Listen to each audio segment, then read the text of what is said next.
You're now listening to the Engage the Rockies podcast, your go-to podcast for local and state issues concerning Colorado.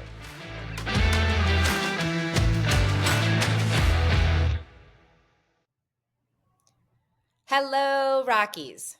This is Sarah Jane Maroney, your host for Engage the Rockies, your go-to podcast concerning local and state issues for Colorado.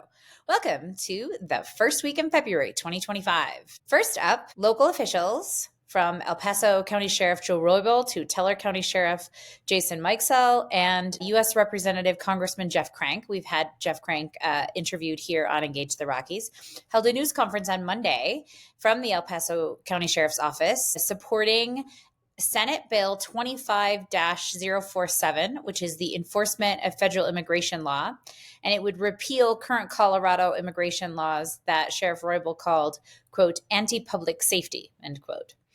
And they've asked that the bill would be passed. Not sure how likely that is, considering the makeup of the House and Senate in the state of Colorado, but they're very much calling for people to defend this bill and to influence their lawmakers to push it through.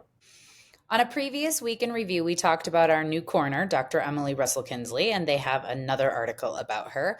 A lot of background on why she wanted to be a forensic pathologist, and that she was in the office for 13 years and has now taken over. She talks about being quite a bit more inward and shy and not wanting to be in the limelight, but is going to focus inward on restructuring. In December, they lost 2 medical examiners, leaving them with only 3 doctors out of 6 that were authorized.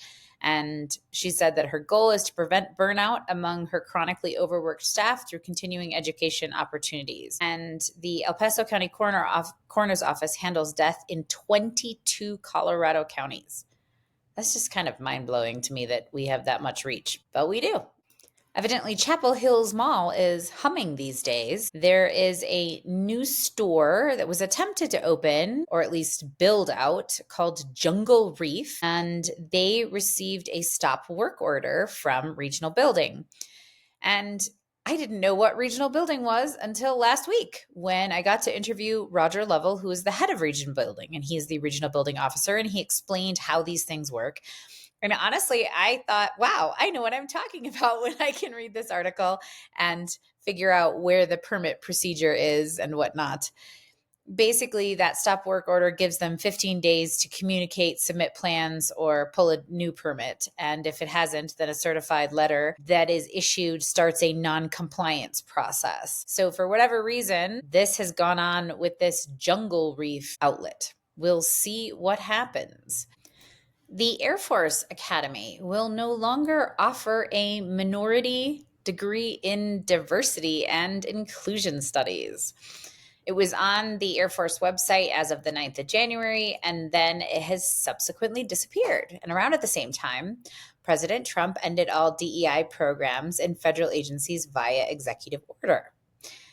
When the Air Force Academy was contacted to ask about this, the Deputy Director of Strategic Communications, Lieutenant Colonel Brian McGuire, reported, quote, the Department of Defense will fully execute and implement all directives outlined in the executive orders issued by the President, end quote.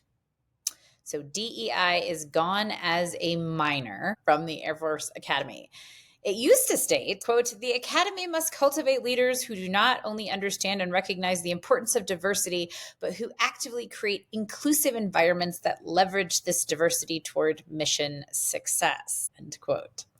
But this is no longer available. These are not available also from the U.S. Naval Academy, U.S. Coast Guard Academy, Merchant Marine Academy, but there's no evidence of whether they had those previously or not. But the minors that you can still get at the Air Force Academy are space, warfighting, sustainability, and American studies. American studies sounds reasonable, doesn't it?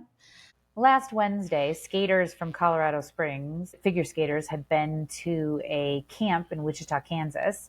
They went to the airport and jumped on their plane to head back to Colorado Springs, and their newfound friends got on a plane that headed toward Washington, D.C., and you will have all heard the news that a military helicopter crashed into that plane and all 64 people on board were killed. So This is quite heartbreaking for those in Colorado Springs, since these were newfound friends and people they had met and known and said goodbye to at the airport just a little bit before hearing about this crash.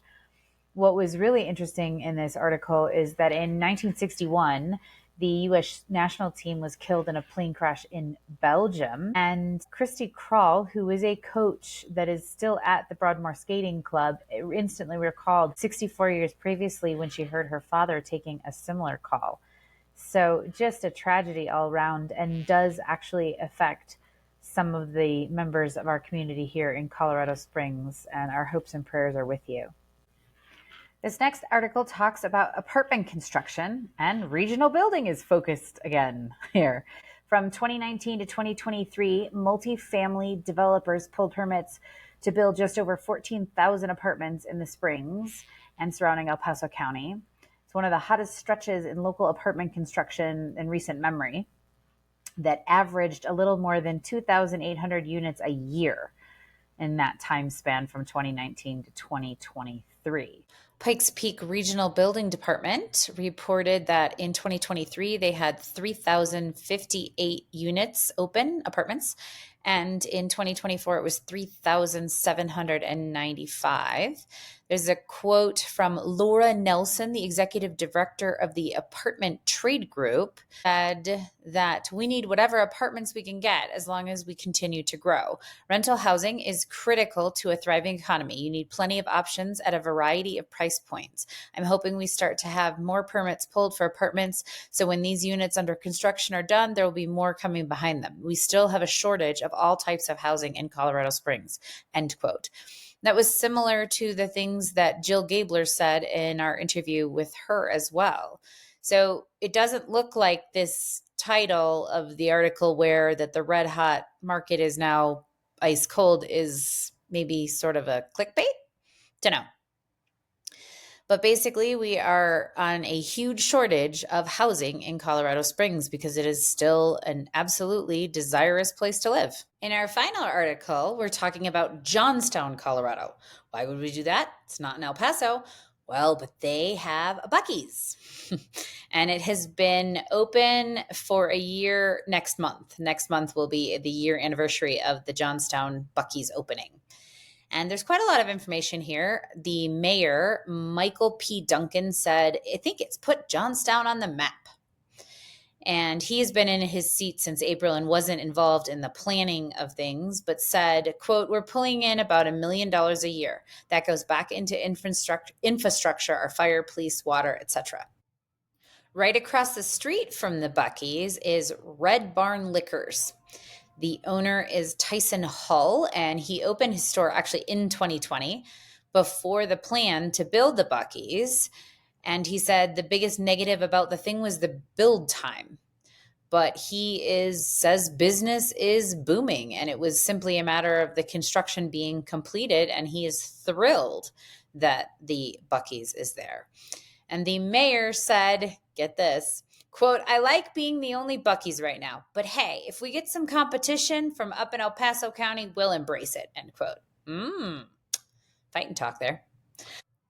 There is, however, no guarantee that El Paso County is going to be the location of the second Buc-ee's in Colorado. At this point in time, the Palmer Lake City Council have passed a flagpole annexation, or actually, I apologize. They passed an ordinance to say that the flagpole annexation is possible if it goes to a vote. We're still trying to get someone to come on and speak about that and see if this is going forwards. And those are the top stories for the first week of February 2025. Thanks for joining us. Thank you for listening to the Engage the Rockies podcast, your go-to podcast for local and state issues concerning Colorado.